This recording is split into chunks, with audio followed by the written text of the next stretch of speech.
Senators will be in their seats. Clerk will call the roll.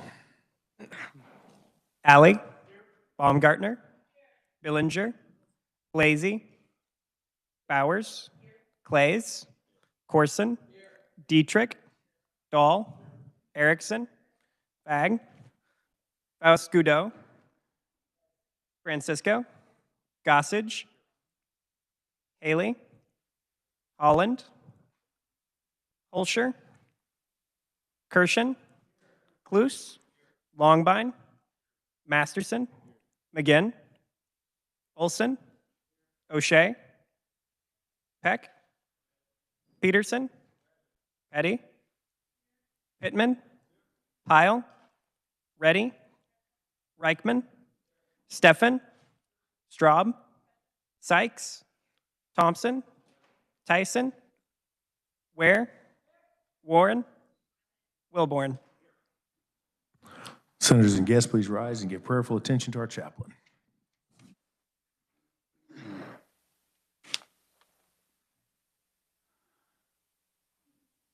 Please join me in prayer. Gracious Lord, in Luke chapter 6, verse 46 through 49, you raise this thought-provoking question. Why do people call you Lord, Lord, giving it double emphasis, but don't do what you say? You then give us a vision of the consequences. When we come to you, listen to your teaching, and follow, it's like having a house that stands firm and strong against destructive forces because it's well built and positioned on solid rock. Lord, as our master architect and building consultant, you have given us in your holy word the specifics to follow as we formulate plans and move to carry them out. In Proverbs chapter 3, verses 5 through 7, you promise to direct and guide us if we trust you instead of our own way of thinking and processing things. But when plans fail and what we're trying to build crumples, I can hear you say, like my grandmother used to say, you didn't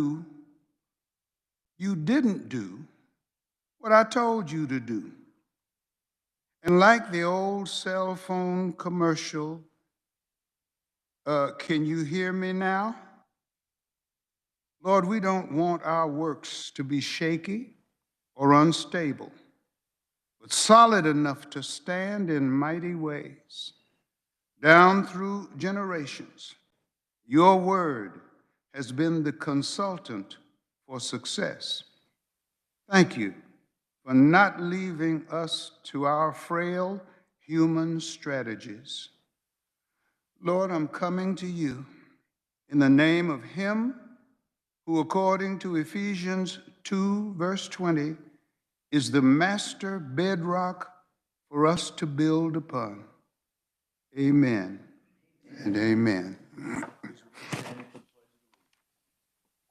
Pledge allegiance to the flag of the United States of America and to the republic for which it stands, one nation under God, indivisible, liberty and justice for all.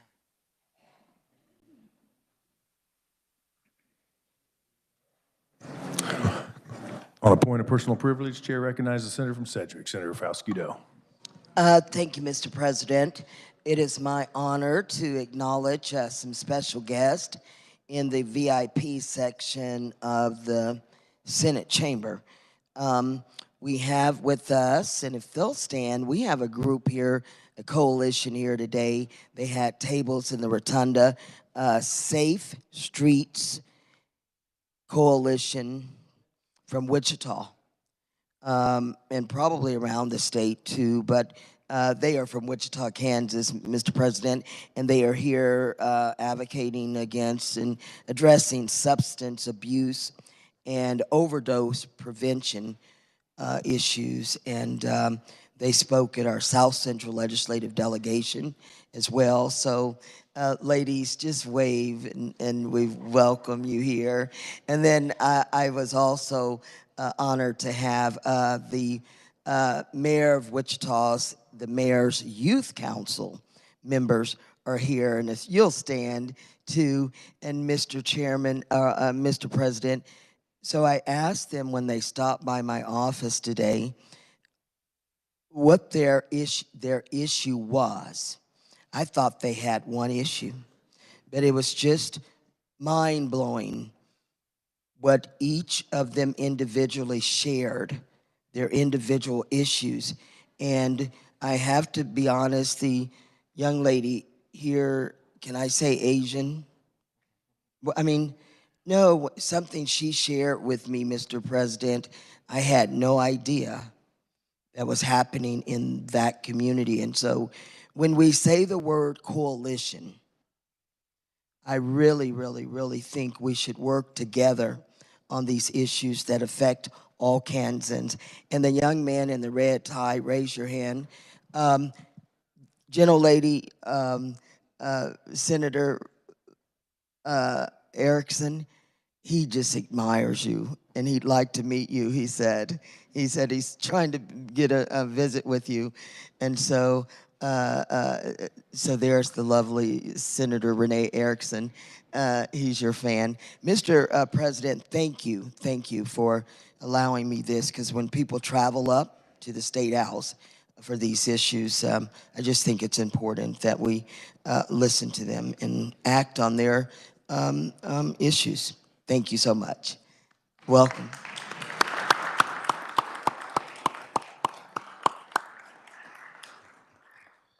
Welcome to the Kansas Senate. We're honored to have you. Before recessing, are there announcements? Seeing none, Chair recognizes the Majority Leader from Cali, Senator Alley. Thank you, Mr. President. Upon recess, the Senate Republicans will caucus in room 548. And at this time, I yield to the Senator from Douglas, Senator Francisco. Senator from Douglas, Senator Francisco. Thank you, Mr. President. Upon recess, the Democrats will caucus in 287 North. I yield back to the Senator from Cali. Senator from Cali. I move the Senate recess to the sound of the gavel. You've heard the motion. All those in favor say aye. Opposed, no. Motion passes. We are in recess.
Senate will come to order.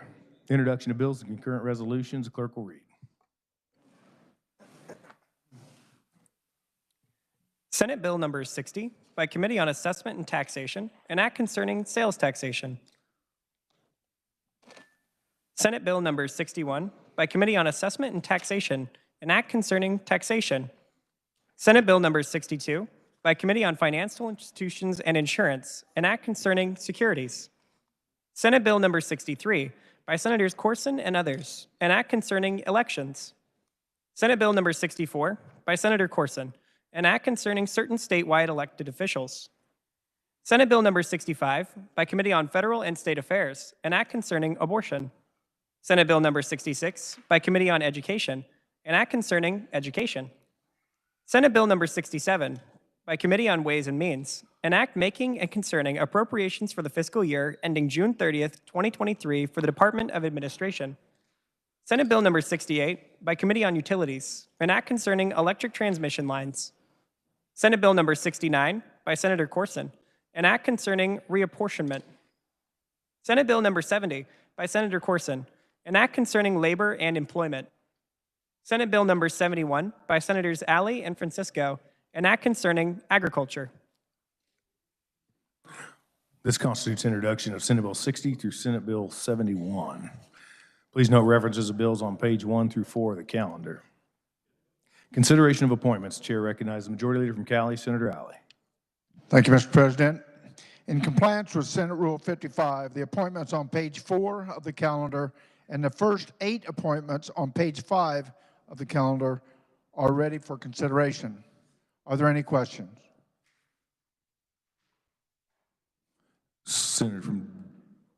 One of the senators from Johnson, Senator from Johnson, Senator Baumgardner.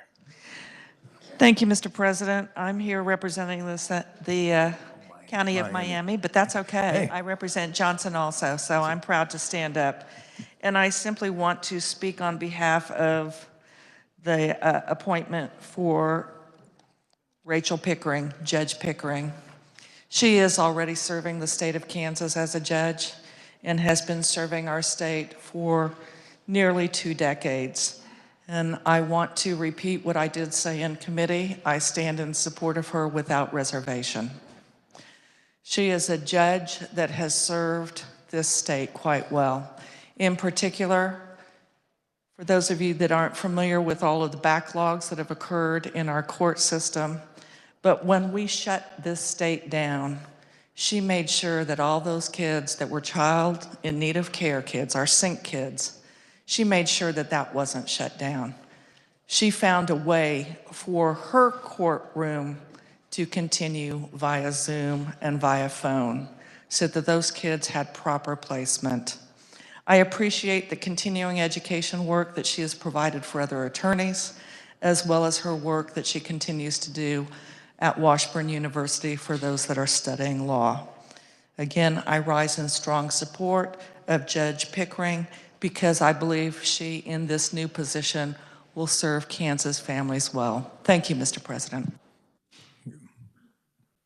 Senator from Montgomery, Senator Peck. Thank you, Mr. President. I had the great privilege of sitting in on the Judiciary Committee as a member for 2 days, strictly during the confirmation hearing process for Judge Pickering. I had met the lady prior to the hearing. I was impressed, but didn't know that much about her. But having the opportunity to sit in and listen to her make her presentation, and then the questions that were asked, and then the fact that she came to my office to clarify one of the questions, make certain that we were communicating, duly impressed me as well. So I am grateful that we have the opportunity today to vote on confirmation. I will be voting in favor of confirming Judge Pickering to the Court of Appeals. However, Mr. President, I was disappointed, frustrated. I could use several adjectives, but I will stop there.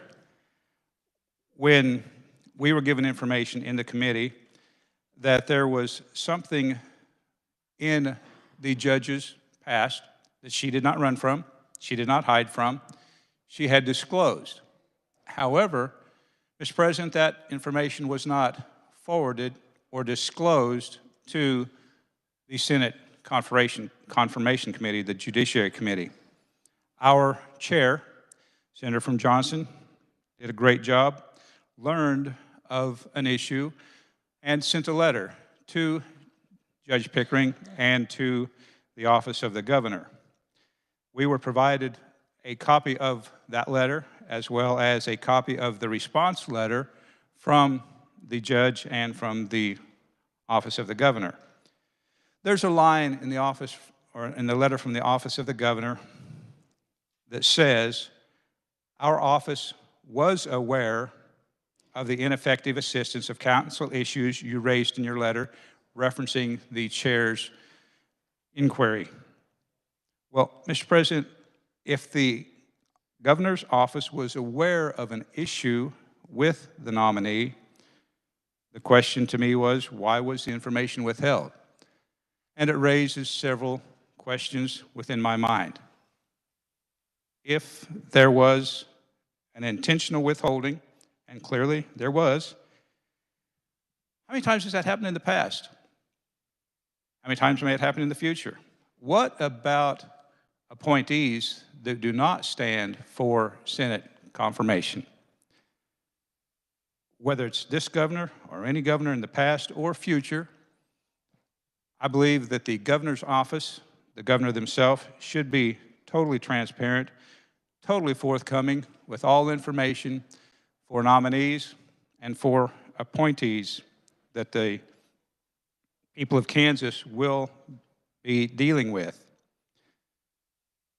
I got to ask, if the Senate is intentionally not informed or misinformed, no matter how, by the way, no matter how significant or insignificant, in this particular case, it didn't seem to be really that significant, but I believe it was not for the governor's office to determine if it was or was not significant. It was for the Confirmation Committee, the Judiciary Committee. But if it's intentionally withheld, how can we adequately do our job as senators? Are we going to have to dig into every single nominee that we're going to confirm? What about those we don't have an opportunity to confirm? And Mr. President, I'm thinking specifically of our Supreme Court. We have 3 individuals on our Supreme Court that were appointed by our current governor. We did not have an opportunity to weigh in as legislators, as senators, on whether they should sit on the highest court of the state of Kansas or if they were worthy, qualified for those positions. I realize we've got a nominating committee and so forth, but that nominating committee is not made up of elected legislators entirely. I understand there may be 1 or 2 on that committee. So I just thought that from my perspective, the discomfort level was pretty high. Not with Judge Pickering. If I had a discomfort with Judge Pickering, I'd be voting no. So I do not have any discomfort with her. But I certainly do with how things played out, with the withholding of information that was known, admittedly. We've got documentation. It was known. And again, is this a one-time occurrence? I don't know. My conspiracy mind would tend to say, no. Probably happened before. We just didn't learn about it. So I wanted to mention this on the floor of the Senate for all of us as elected senators, representatives of the people, to consider and to think about how it played out. Should we look at some improvements in the process, and what should those be? Thank you, Mr. President. Senator from McPherson, Senator Wilburn. Thank you, Mr. President. First of all, I won't go over the whole case again, but I want to commend Chairman Warren for the actions that she took by sending that letter immediately upon finding out these facts. If it had not been for that, we very well could have lost a quality candidate to the Kansas Appellate Court because of the lack of transparency coming out of the governor's office. So I want to commend the chairman and the committee for taking action the way they did. Senator from Johnson, Senator Warren. Thank you, Mr. President. I want to echo the comments of the committee members who have spoken on the Senate floor today and their comments in committee, and appreciate their questions. And want to point out for the body and for those following along, listening to our deliberation, that I'm thankful that we have the checks and balance procedure of Senate confirmation for the Kansas Court of Appeals. The Senate did its job in this instance and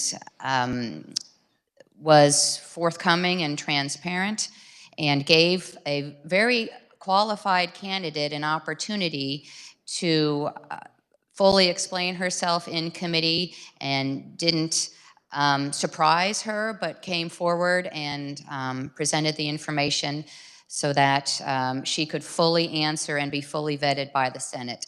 And you heard from colleagues on the floor that there was a breakdown in the procedure. It was not from the side of the Senate, and very proud of the work that the Senate did in this regard. And it's showing that we do need the checks and balances, and that we have the opportunity as the Senate to fully vet the candidate. Disappointed that the information wasn't forthcoming from the governor's office. It should be both favorable and unfavorable information, and it should be, like the good senator from Montgomery stated, should be sent to the Senate. It's for us to decide and to fully vet the candidate who will serve in the highest levels of our judicial branch of government, the people of Kansas. So the committee came out with a favorable recommendation for the Senate as a whole to consider. Thank you very much, Mr. President. Senator from Johnson, Senator Corson. Thank you, Mr. President. I want to rise in strong support and joining my other colleagues in supporting Judge Pickering's nomination to the Court of Appeals. I found Judge Pickering to be an incredibly well-qualified nominee and somebody who I believe will serve our state well on the Court of Appeals. We heard about the extraordinary work that she did in managing the sync docket, which is so critical, but I want to talk about some of her other experience for the members who were not on the Judiciary Committee. As you may recall from our previous confirmations, the Court of Appeals hears mostly criminal cases. So in many years, it's about 70% of the docket. And Ms. Pickering's experience in that regard is really second to none and truly unique among our state members of the bar. In addition to serving as a current district court judge and managing both the criminal and child in need of care divisions, she worked under Derek Schmidt as an assistant solicitor general. She worked as an assistant district attorney in Shawnee County. She worked as a public defender at the trial level. She worked as a public defender at the appellate level. And in her district court capacity, she sat with the Court of Appeals last February. So in sum, Judge Pickering has argued 35 cases in front of the Kansas Supreme Court, over 40 in front of the Court of Appeals. She is somebody who's worked on the trial level on felony cases as a prosecutor and as a defense attorney. She's worked on appeals for both the state and for the defense. She's appeared as an advocate before our Court of Appeals and our Supreme Court for both the state and for the defense. And in addition, Judge Pickering has really dedicated herself to furthering the legal profession in a number of different capacities. So in closing, I believe Judge Pickering is highly qualified to serve on the Court of Appeals, and I hope that this body will join me in supporting her. Thank you, Mr. President. Any further comment or question? Seeing none, we will hold for final action.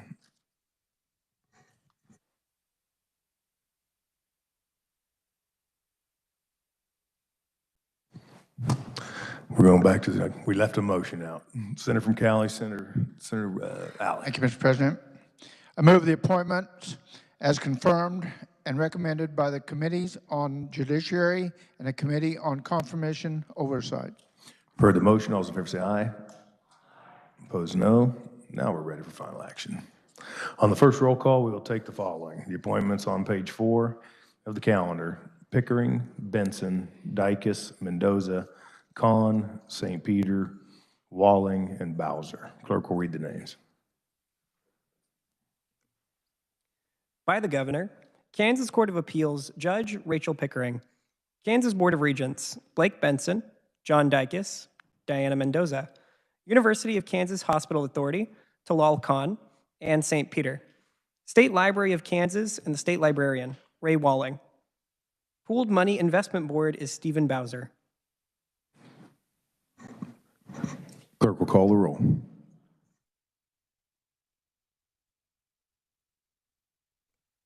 Alley. Baumgartner. Billinger. Blasey. Bowers. Clays. Corson. Dietrich. Dahl. Erickson. Fag. Faust Goudreau. Francisco. Gossage. Haley. Holland. Holscher. Kirshen. Cluse. Longbine. Masterson. McGinn. Olson. O'Shea. Peck. Peterson. Petty. Pittman. Pyle. Reddy. Reichman. Steffen. Straub. Sykes. Thompson. Tyson. Ware. Warren. Wilborn. Has every senator had an opportunity to vote? Does any senator wish to explain their vote? Does any senator wish to change their vote? Seeing none, the clerk will close the roll, tally the vote.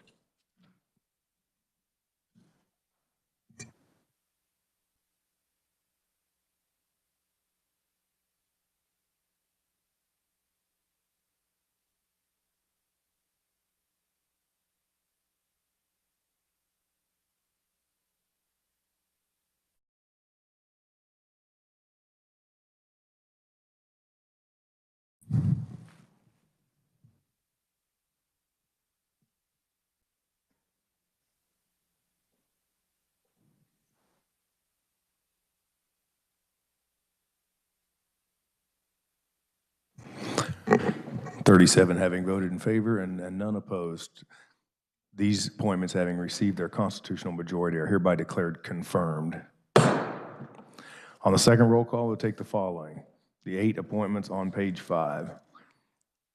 Brungart, Shorn, Wiley, Andrada, Berzer, Hudgens, Guile, and Height. Clerk will read the names. By the Governor, Kansas Lottery Commission, Pete Brungart. Kansas Human Rights Commission, Harold Shorn. Public Employee Relations Board, Donald Rick Wiley. State Board of Indigenous Defense Services, Erica Andrade, Michael Berzer, and Patricia Hudgens. By the State Board of Healing Arts, and Executive Director, Susan Guile. By the Attorney General, Crime Victims Compensation Board, Stu Height. Clerk will call the roll. Alley.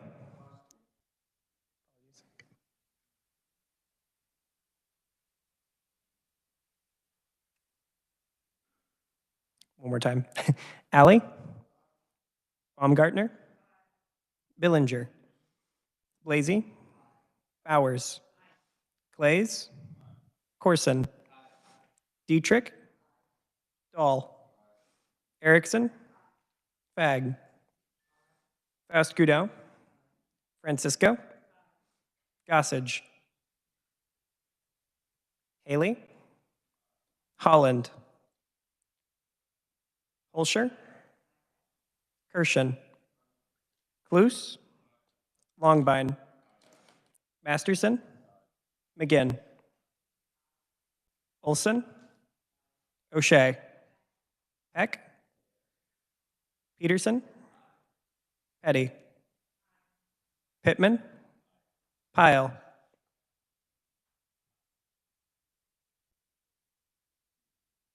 Reddy.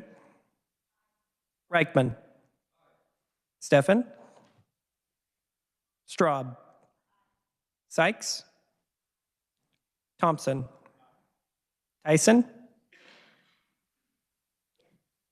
Ware. Warren. Wilborn. Has every senator had an opportunity to vote? Does any senator want to explain their vote? Senator from Douglas, Senator Francisco. Thank you, Mr. President.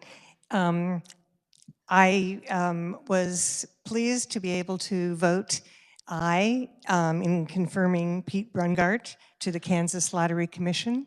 I had the joy of serving when he was chair of Federal and State Affairs for the Kansas Senate, did an excellent job, and has a good background for this position. Thank you. Any further explanation of vote? Does any senator wish to change their vote?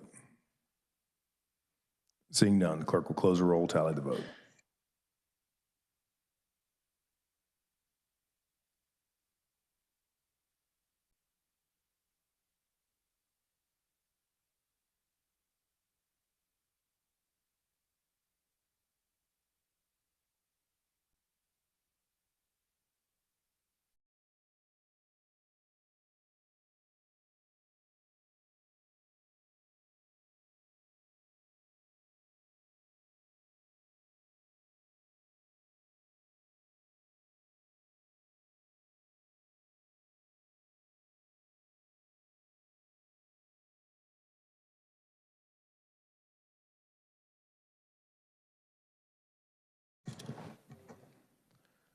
Thirty-seven having voted in favor and none opposed to Guile, Andrade, Shorn, Berzer, Wiley, Height, and Hodgins. 36 having voted in favor and none opposed to Brungart. These appointments, having received their constitutional majority, are hereby declared confirmed. Reports of standing committees, the clerk will read.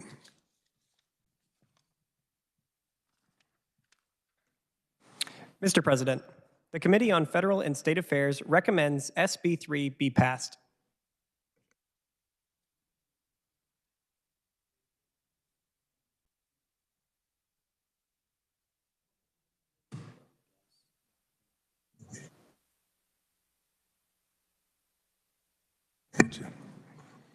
Introduction of bills and concurrent resolutions.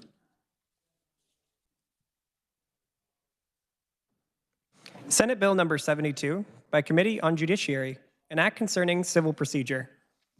Senate Bill number 73 by the Committee on Judiciary, an act concerning crimes, punishment, and criminal procedure. This constitutes introduction of Senate Bill 72 and 73. Are there announcements? Seeing none, Chair recognizes the majority leader from Cali, Senator Alley. Thank you, Mr. President.